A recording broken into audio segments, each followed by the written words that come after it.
Hello गाईस, तर आज गणपतींचा दुसरा दिवस होता. दिवसाची सुरुवात बाप्पापासून आणि दियादीने घेतलेली लादी पुसायला. टेरेसवर गेलो तर मिसल करायला घेतलेली. नाश्त्याला नानीचं सगळ्या करत होत्या. खाली गेली तर नाण्याने घेतलेल्या निवदाला खोबरा किसाला आणि नंतर भाविकांनी आम्हाला कॉफी आणून दिली. पोरगी बघायचा कार्यक्रम चालू होता तिथं. मग नंतर वरती गेलो तर ॲडजस्टवाल्या दादानी जरा भाजी घेतलेली काटल्याला. दुपारच्या जेवणाची तयारी चालू होती. सगळ्यांचा हातभार लागला पाहिजे ना जरा. मग आरतीचा टाइम झाला तर खाली आलो. आरती चालू झाली.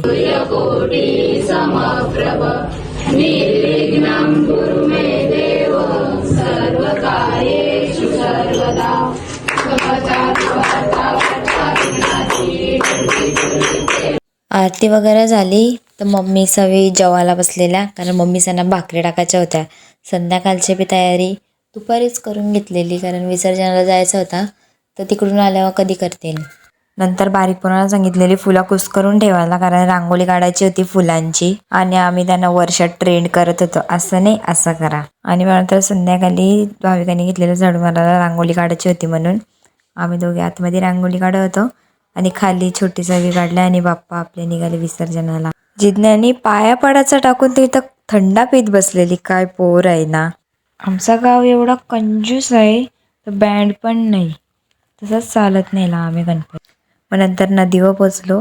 रांगोळी काढायची होती म्हणून आम्ही कडा घेऊन पुढं आलो. मम्मीचा होत्या मागं. मग तिकडं पण आरती घेतली आणि मग आरती होता संध्याकाळ झाली. तो विसर्जनाला नेला.